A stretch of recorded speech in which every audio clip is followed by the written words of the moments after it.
Good afternoon. We are live. Nice to see you. I hope you're doing good today, this Thursday. Today, we're diving into a topic, frankly, that every single business owner is going to face at some point in their business and career. And that's just handling negative reviews without damaging your brand. It's a very fine line. Today, we're going to be discussing that right here, right now. So if you're here with me, make sure you say hello and chat.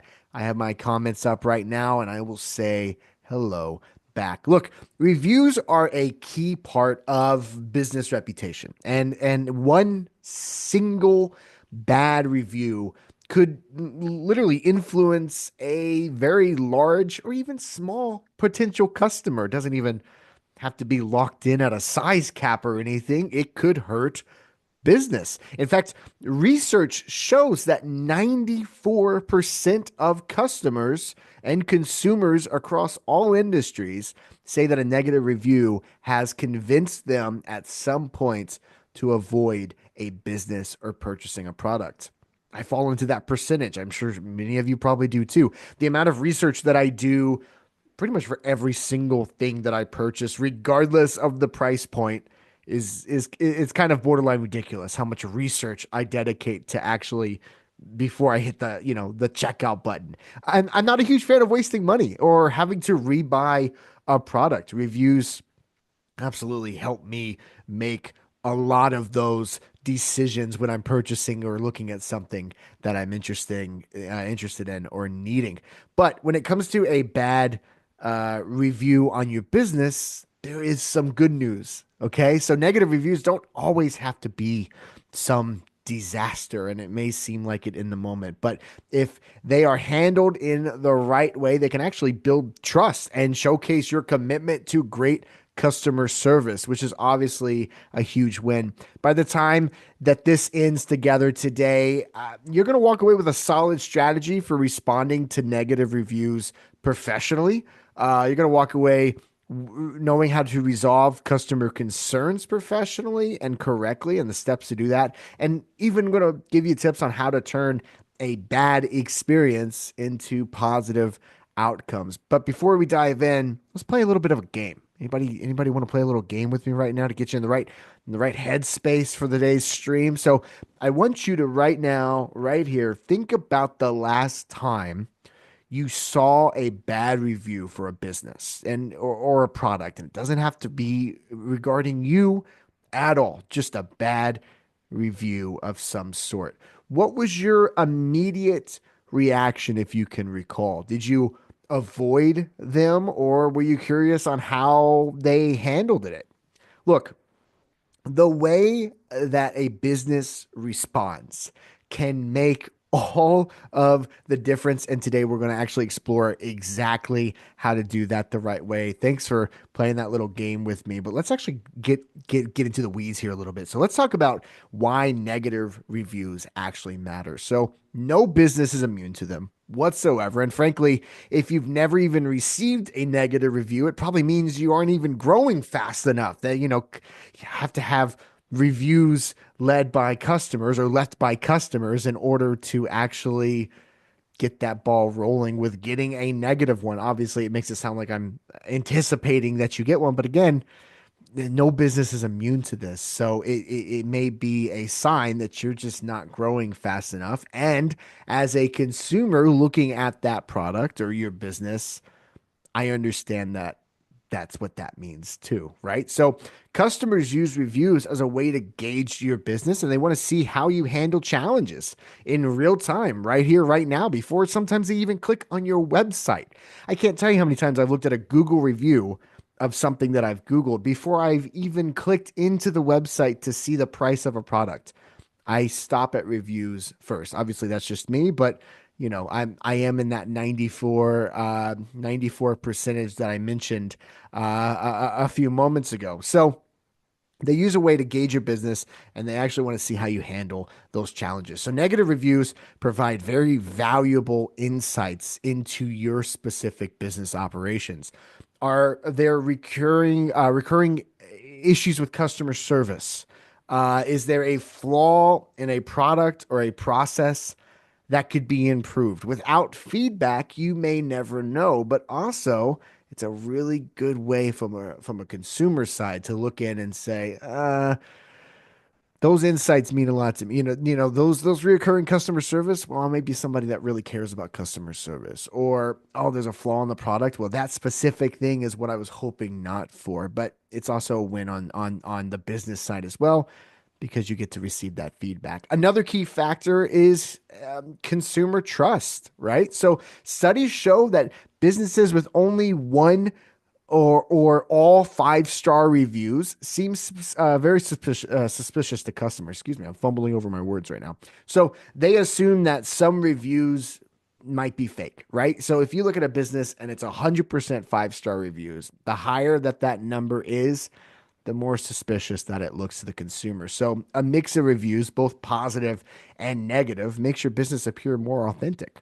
That makes sense, right? So you don't have to necessarily fear negative reviews in all cases. Use them as a tool. Use them as a tool for business growth and transparency internally, and also obviously externally, as we've talked about as well. Now let's go over what to do in the moment that you receive a negative review. The first and foremost, most important rule, the golden rule, number one of the day: do not react emotionally. Let me tell you a quick story. One of the very first jobs I ever had was in my early 20s. I was a retail salesman at an electronics store.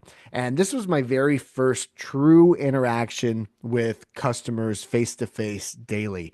And I learned a lot, right? I think everybody in their starting days of whatever their job is, I think there's a lot you learn that you take with you. And this happened to be one of them. So I remember this like it was yesterday. One of these learning moments that I had that I still think about to this day, very obviously, because I'm talking about it right here, right now with you. But it was the only time in my entire career that my name was mentioned in a negative review. It hurt me.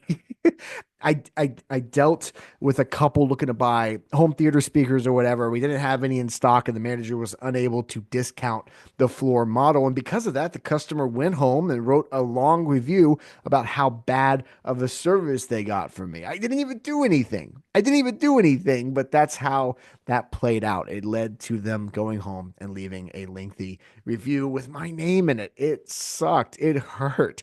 But my manager at the time told me that it is much easier for someone to leave a review when they're upset than when they're happy, right? At the time, it didn't make any sense to me. It was like, well, that doesn't make any sense. If I have a good experience in a store, I want everyone to know how great of a job these people did.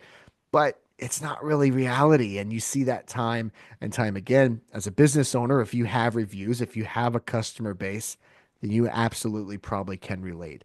You wish that all the positive reviews or all the positive experiences that your customers had, you wish that they would leave reviews, but unfortunately, usually the loudest ones are the ones that are sometimes negative. And this situation upset me, which on the surface level, it's silly, but I care about my job, and I've always cared about my job, even when in my early 20s as a retail salesman.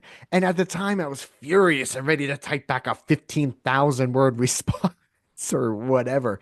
That hypothetical response would have absolutely been one of the worst decisions I could have ever made at the time, but I was having a knee jerk reaction. If you're passionate about the work that you do, which as a business owner, I'm going to assume that you are, hopefully, then it's challenging. It's very, very challenging to not just immediately have some sort of similar reaction.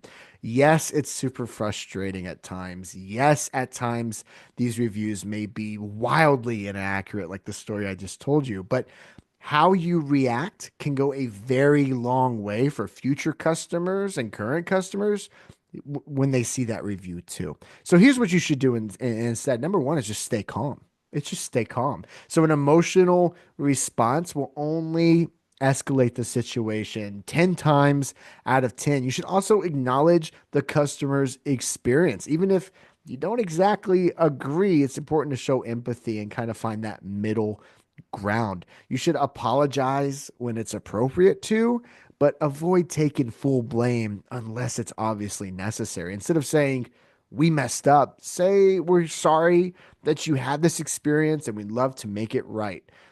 You can also offer a resolution publicly, but move the conversation offline. So give the customer an email or a phone number to reach out to you or someone on your team directly. It's a frustrating topic, and it's even more frustrating in those moments in real time. But maintaining professionalism and keeping a level head is always the best approach in those tough situations. Let's move to the next little thing here, which is turning a negative review into a positive review. So a well-handled negative review can actually turn into a very, very, very powerful marketing tool. So when people see a business addressing concerns professionally, they trust the company more. So here's how you can do that. If a complaint is valid, you should make changes to prevent it from happening again. You should follow up with the customer and ask if the issue's been resolved. If they're satisfied, you can politely ask if they'd be willing to update that review with the experience that they now had with you. How you handle this could even turn that customer into a lifelong buyer, which is not far fetched whatsoever. So always aim to turn negative experiences into positive outcomes. Every complaint is an opportunity to show how much you actually care about your customers. And again, most of these reviews, unless you have some kind of internal review system, most review websites are public because that's the whole concept, right? People need to see the reviews that people have left on their experiences. But if you really focus on a public forum, especially on turning this around, then you could absolutely get a big win and turn a very upset potential customer or past customer or even current customer. You can turn that around and get a lot more miles out of it by doing these tips. One pro tip here, do you know the best way to balance out a negative review? Don't overthink this. Let me see in chat. What's the best way to balance out negative reviews? Don't overthink this. The answer is just get more positive ones. The two easiest ways to do that. Number one is just make leaving a review easy, right? So add QR codes to receipts if you have them, or send automated email reminders, or just have direct review links ready at the go, and multiple places for them to find that link and click it. And number two is respond to all reviews. When customers see that you engage, they are more likely to leave feedback. And also, again, it just shows that you care about the product, the business, and most importantly, in their situation, the customer and the service that they got. Finally, let's talk about keeping your reputation strong in the long run. Today's title is How to Handle Negative Reviews Without Hurting Your Brand.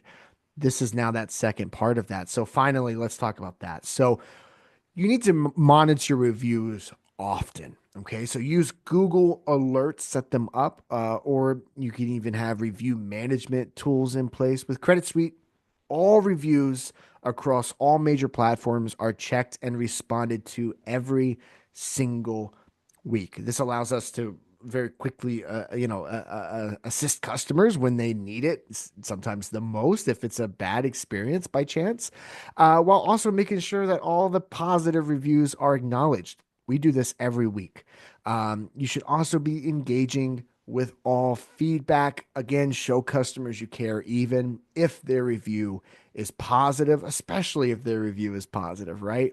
And then also, last little tip here, you should train employees on customer service. A well-trained team prevents a lot of negative reviews in the first place. This seems obvious. I acknowledge that right now, but don't let it be the reason that you get your first negative review.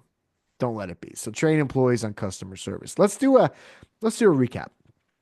Number one, Negative reviews are not an enemy. In all cases, they're a growth opportunity. Number two, respond professionally and take issues offline when necessary. Number three, a good response can turn a bad review into a positive experience time and time again.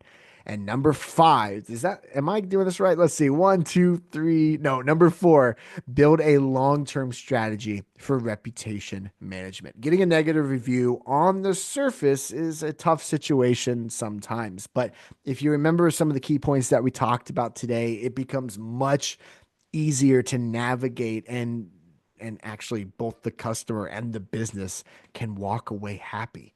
And that is the ultimate goal and a massive win. Did you learn something new today? Are you inspired? I sure hope so. Well, this is our second live stream of the week, and we have these every single week, 2 times a week. So make sure you like the page that you're watching me on right now for daily content and weekly live streams, just like the one that you are in right now, where we cover everything you need to know to keep your business on the right track towards success. I hope you all have a wonderful weekend coming up, and I look forward to seeing you again